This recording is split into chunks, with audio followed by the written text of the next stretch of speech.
Imagine you're home alone at night and hear a strange noise. Is it the house settling or something else? Today, we're diving into the world of the unexplained, paranormal theories that try to make sense of the impossible. From mind reading to ghosts as cosmic reruns, we'll explore ideas that blur the line between science and the supernatural. Can we talk to the dead? Are some people psychic? What are ghosts really? We'll look at spiritual, scientific, and psychological explanations for the world's strangest phenomena. You don't have to believe, but let's keep an open mind and get weird together. Grab your tinfoil hat or your skeptic's monocle and let's begin. Let's start with a classic extrasensory perception, or ESP. Telepathy, clairvoyance, precognition, abilities that sound like comic book powers. The idea is that some people can tune into information beyond the five senses, like a brain radio. Believers share stories. A mother sensing her child's danger, a dream predicting disaster, or always knowing who's calling. But science isn't convinced. Decades of lab tests, like guessing Xena cards, haven't produced reliable results. When positive results do appear, they're often due to flawed methods or can't be replicated. That's why ESP is labeled pseudoscience by most researchers. Still, belief in ESP is persistent. Why? It's an appealing idea. Who wouldn't want a superpower? It suggests our minds might be more connected to the universe than we realize. But our brains are pattern-seeking machines, prone to confirmation bias. We remember the one psychic dream that came true, and forget the hundreds that didn't. So is ESP a hidden human potential, or just coincidence and wishful thinking? Believers say science can't capture the emotional, spontaneous nature of psychic events. Skeptics argue, if ESP were real, wouldn't it be obvious and useful by now? The debate continues. Personal testimony versus scientific proof. And that's what keeps ESP so fascinating. Are we missing something, or just seeing what we want to see? Now, let's step into the world of spiritualism, where people claim to talk to the dead. Spiritualism exploded in the 19th century, especially after the Civil War, offering comfort to the grieving. Mediums claim to bridge our world and the spirit world, using seances and trance states. Seances were dramatic. Tables levitated, ghostly voices whispered, and people felt they had proof of an afterlife. But with spectacle came fraud. Magicians like Harry Houdini exposed tricks, hidden wires, accomplices, and cold reading. Many mediums were experts at reading subtle cues, not channeling spirits. Yet belief in spiritualism survived. For every fraud, believers point to a genuine medium. Modern mediums often offer personal therapeutic readings, claiming sensitivity to spirits' emotions. For clients, these sessions can be healing, providing closure and comfort. So, is spiritualism a real connection to another realm, or a powerful illusion fueled by psychology and grief?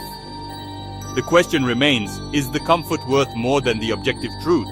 Even with a history of deception, the hope of contact with loved ones keeps spiritualism alive. Maybe it's not about proof, but about the stories we need to hear. Whether it's real or not, the impact on the living is undeniable. Is it a bridge to the beyond, or just a mirror for our deepest hopes? The answer depends on what you need to believe. In the end, spiritualism is as much about the living as the dead, and that's why it endures. Let's talk about ghosts, the rock stars of the paranormal. Ghost theories aren't all the same. The most common is the residual haunting, not a conscious spirit but an energy recording, like a psychic VCR. Traumatic events supposedly imprint on a location, replaying endlessly, a ghost stuck in a loop. The stone tape theory takes it further. Stone, wood or water absorb emotional energy, playing back under the right conditions. That's why hauntings are tied to specific places and ghosts seem unaware of us. But what about interactive ghosts? Enter the EMF theory. Spirits draw energy from their surroundings, causing electromagnetic fluctuations. Ghost hunters use EMF meters, hoping spikes mean a spirit is near. The problem? Our world is full of EMFs from electronics and wiring. Skeptics say most readings are just bad wiring, not ghosts. So is a cold spot a psychic echo, a spirit, or just a draft? Each theory offers a different explanation for the same spooky experience. Maybe old buildings are libraries of human emotion, or maybe they just need an electrician. The truth is, we see what we expect to see. Ghosts might be cosmic reruns, conscious entities, or just tricks of the environment. The mystery keeps us searching, even if the answer is mundane. Whether you believe or not, the stories persist. Ghosts are as much about us as about the unknown, and that's why they haunt us. What do you think is really going on? What if the most haunted place is your own mind? Enter anomalistic psychology, the study of why we believe in the paranormal. Our brains are wired to see patterns, especially faces. Pareidolia turns shadows into figures and toast into saints. Expectation shapes experience. If you're told a room is haunted, you're primed to feel chills and hear whispers. Confirmation bias means we notice what fits our beliefs and ignore the rest. Sleep paralysis is another culprit. Awake but unable to move, people see shadowy figures and feel a presence. For centuries, these were called demonic attacks. Now we know it's a sleep glitch. Memory is unreliable too. Each retelling of a strange event can make it scarier and more paranormal. Personality matters. People prone to fantasy or dissociation report more paranormal experiences. It doesn't mean they're making it up, their brains just blur the line between imagination and reality. Anomalistic psychology suggests many ghostly encounters are products of our minds, not the supernatural. The mystery isn't gone, it's just moved from haunted houses to the human brain. Our minds are powerful, creative, and sometimes deceptive. Paranormal experiences might reveal more about us than about the world. The real ghost story could be the story we tell ourselves. Are we haunted by spirits or by our own thoughts? The answer might be both, and that's what makes it fascinating. Now, let's dive into paranormal conspiracy theories, where the unexplained meets secret agendas, UFOs and aliens. Some believe governments have known for decades, covering up evidence and silencing witnesses. The men in black are said to keep the truth hidden, whether it's alien tech or psychic experiments at haunted sites. Some theories claim ghosts are psychic projections or the result of secret mind control programs. Others link hauntings to secret societies using occult rituals for power. Conspiracies offer a villain and a sense of order in a chaotic world. Are paranormal events signs of a grand cover-up or just our way of making sense of the unknown? Sometimes the scariest thing is not knowing who or what is really in control. Let's bring it back to Earth with the scientific perspective. Science demands evidence that's observable, measurable, and repeatable. Most paranormal claims fall short. Anecdotes and blurry photos aren't enough. Ghost hunting tools like EMF meters and EVP recorders often pick up mundane things, wiring, drafts, or random noise.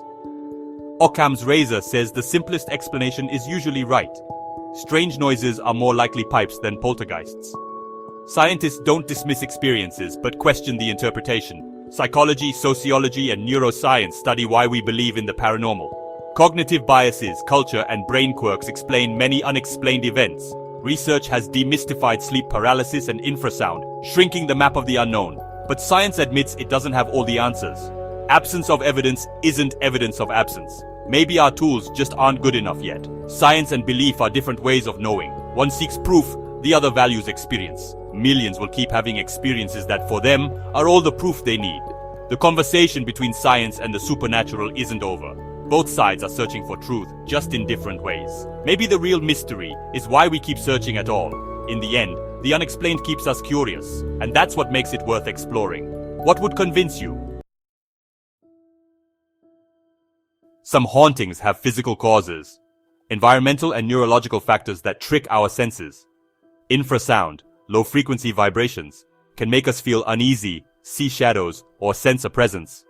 Old buildings with weird acoustics or faulty fans are prime sources. EMFs from bad wiring can also affect the brain, causing hallucinations or spiritual sensations. Experiments like the God helmet suggest magnetic fields can trigger paranormal feelings. Even carbon monoxide leaks can cause confusion, dread, and hallucinations. Classic haunting symptoms. Neurological conditions like temporal lobe epilepsy can create vivid, otherworldly experiences. Sometimes a haunted house is just a house with electrical and air quality issues. The perfect storm of physical factors can create a full-blown paranormal encounter. Before calling a ghost hunter, maybe call an electrician. We've explored psychic radios, cosmic reruns, conspiracies, and the weird tricks our brains and environments play on us. Whether you're a believer or a skeptic, the paranormal is a conversation that never ends. Now it's your turn. Which theory makes sense to you? Have you had an experience that fits or defies these ideas? Share your stories and theories in the comments below. If you enjoyed this deep dive, hit like and subscribe for more investigations. Thanks for joining me and keeping an open mind. See you next time for a closer look at the Enfield poltergeist. Was it a haunting or a hoax? You decide.